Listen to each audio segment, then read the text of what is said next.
The social media is what really got, I think, everyone to pay attention for the first time, to say, you know, we're in trouble. This is not good. So I think, again, we were at the right place at the right time.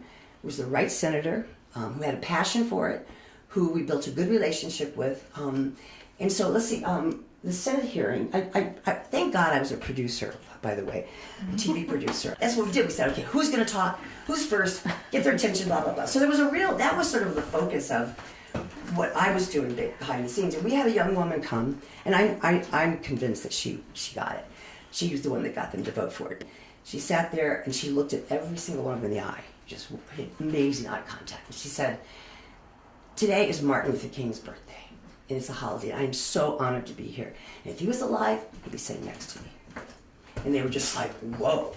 And she went on to talk about the impact. She'd gotten her degree in University of Washington recently on women, gender, and sexuality issues. So she's really been looking at all these things. And she said, what media is doing to girls and women, the whole idea of what they look like, what they should look like, is damaging. So she gave a lot of great examples. So she was wonderful. And then we just had the right people talking. One was Michael, who teaches, one of our teachers at a private school, media literacy and digital citizenship. And he said, Facebook. He said, the principal came to me and said, help me with Facebook. I don't understand. This is freaking us all out. We sailed to the Senate. We thought, oh, that's easy. House will be nothing. House was very contentious. There's a lot of them. We only had 9 senators on our committee for that. The House was like 30 of them, right? There was a huge amount of House. And everyone wanted to sort of say something and be a part of it. So we won that pretty big, too. We had a pretty big majority in the House vote, too. And again, Erin, oh, God, how many times I call you, Erin, she'd go, you know what, they're talking in the Senate committee right now about you. I say, well, how do you know that? And so she led me. But it really, I wouldn't have been able to do it without this group. And especially Erin. Erin was my mentor and always there. And I would call like, everything's going terrible, it's awful. And she'd be like, it's okay, celebrate your wins. But I truly think that it was passion, the way we had the testimonies.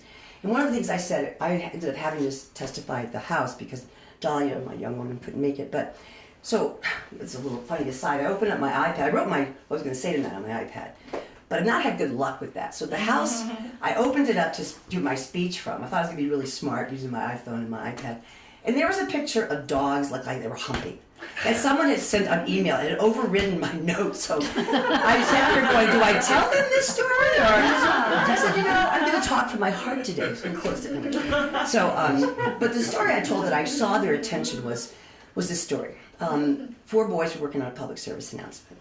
And in my classes, I used production as a way to help them construct media and then help me deconstruct it. And there's always media literacy involved in some part of my classes. So they picked a PSA, cyberbullying, because that's what kids are dealing with. Horrible, horrible stuff. And so they did the nasty screen, like you lost the game, don't come to school, you should just kill yourself. And they, trust me, they say this kind of crap to each other. It's horrible. And so they had it on the screen, they did a nice over-the-shoulder shot. And so I said, you know, why don't you guys try this? Just try something for me. Go say those same words to his face, and then we'll cut back and forth. He couldn't do it. They tried, they couldn't do it. And that was one of the things that just socked me in the stomach. And I've been working on media literacy for 30 years or more. And that was when I really got it. Like, no one's talked to them about how it feels anonymously versus real. It was so simple. And I said, you know, this is stuff we have. So that, I think, I got a lot of their attention with that story. So anyway, and I had girls that were really mean. They did nothing in class. They would come and say, you know, it's really scary, the internet and speech. I said, really? And she said, it's really scary. And that was another one, like, oh my God. So I feel like, you know, again, social media has driven it. This is the biggest thing, one of the biggest things besides having my wonderful son, I've ever done. And so this is the passion of my life. And it just feels really great. But again, it was a partnership. And that's why media literacy now is so important, because it gives that umbrella. It gives that support system to those of us out in the field and trying to make it work. The other thing I want to end with is that, and this was also from you, Erin, she really talked to us about making sure there was an advisory committee in there. We landed on a great place, a man who really got it, and his name's Dennis Small, and he has already got the advisory board going. I mean, I meet June 20th, I'll be on the board, and we have a really nice variety of educators on the board. And we'll be working to get that report to the House on December 1st about what best practices we're using, what we need for training and that kind of thing. And then, so that's really good. So it's moving.